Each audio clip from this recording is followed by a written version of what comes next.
natamani ukutane na kina Yakobo kwenye maisha, wakutie moyo, wakufariji. Lakini ukiwakosa, baki na Yesu. Acha kuhangaishwa na watu.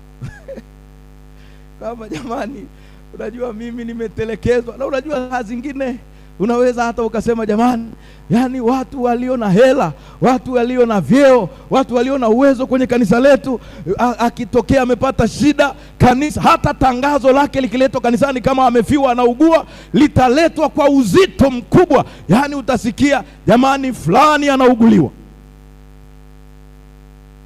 Na mzee anasema hii sasa ni serious, na mchana hatutakuwa hapa. Mchana hatutakuwa na mafundisho, tutaenda hospitalini ili tumtembelee mshiriki mwenzako.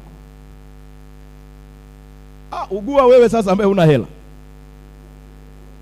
Tangazo linakuja linasema jamani, Bwana Yesu asifiwe, fulani anaugua na amelazwa hospitali, atakayepata nafasi.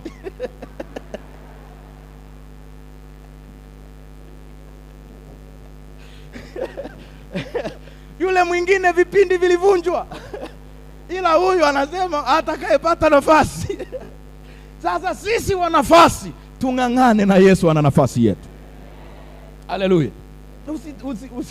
Usivunjwe moyo na watu kwamba hata tangazo langu alikutole. Maana wengine na wanauliza hivi, nimetangazwa kanisani kwamba nimefiwa. Unaambiwa baba, haukutangazwa.